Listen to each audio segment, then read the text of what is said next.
Your first pass with the cultivator, your first go through is probably the most crucial time.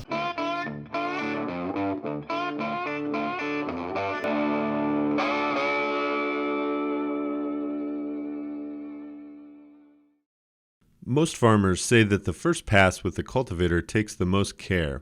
They're typically going a little more slowly, keeping an eye on the young corn or soybean plant to ensure they're not bearing the crop along with the weeds. Your first cultivation is probably your slowest cultivation because you don't want to cover that crop.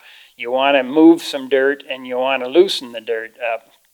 But if you go too fast, it's very easy to cover up crops. Dean Schultes of Dedham and Nelson Smith of Brighton keep a close eye on weed growth to know when it's time to switch from a light tillage implement like a rotary hoe to a cultivator. For me, it's basically right after I rotary hoe.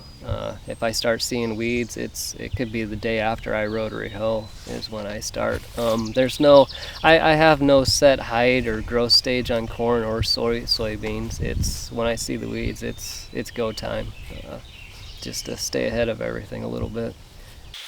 Well, switching from rotary hoe to cultivator is pretty much a call of what size the weeds are. If the weeds are still just very, very small in there, just look like a hair just coming up through there or had the white root on them, then it's still rotary hoe time. But if they've gotten beyond that and they've got some roots going down in there, then it's cultivator time because they're already getting established, and a rotary hoe will not take those established roots out or the weed out. So you got to get going in there with a cultivator. Beans are the more difficult crop for weed management, so many farmers like to start cultivating early to stay ahead of the weeds.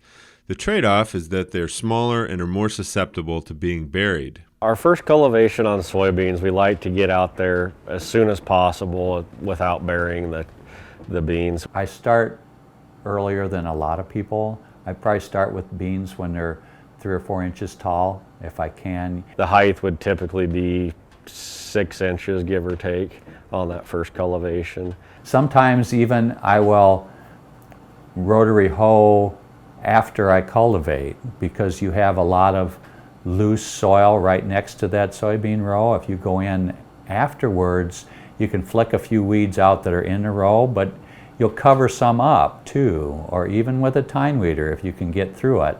Some of that loose soil that's sitting there 3 inches away from the row, you'll push back into the row and cover up some of those tiny little weeds. Generally, I wait till the beans are big enough that I know I'm not going to cover them up.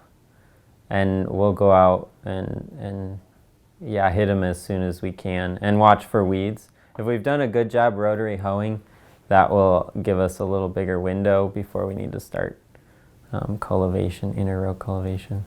Jaron says that for corn, there's often not much of a window between rotary hoeing and cultivating. Yeah, we usually first cultivation will be at V3 or V4, just so it's tall enough that you're not bending it over and covering it up. Usually corn grows so fast that when you get done rotary hoeing, it's probably ready to go with a cultivator. One of the challenges of first pass cultivating is getting close to the crop without killing plants or clipping off leaves, often referred to as cultivator or iron blight. Yeah, on the first cultivation with soybeans, the goal, I guess, is to try to get as close to the row as possible without wiping out the crop.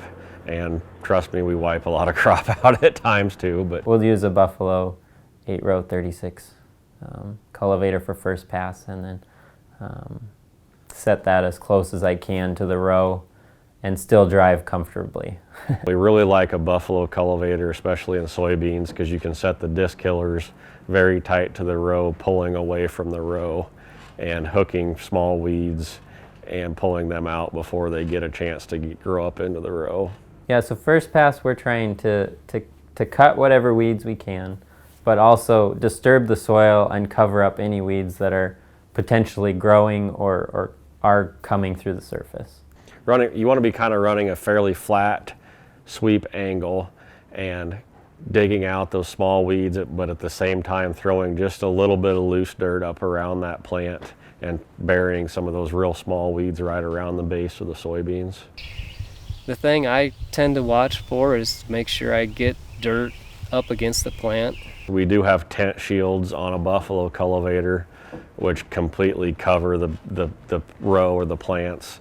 That really helps as far as not burying those small plants. That's probably, especially in soybeans, that's probably one of the harder things to do, because soybeans are generally a lot smaller than what the corn probably would be your first pass. So it's a little bit harder to get that dirt to just go right into the row where the soybeans are at. You want to be watching, I guess, that you're not making a lot of slabs as well. If the cultivator is running too deep or the sweep angle's too pitched too much, you can get slabs of dirt, which will cause challenges and issues later on with other cultivations or with the combine bean head.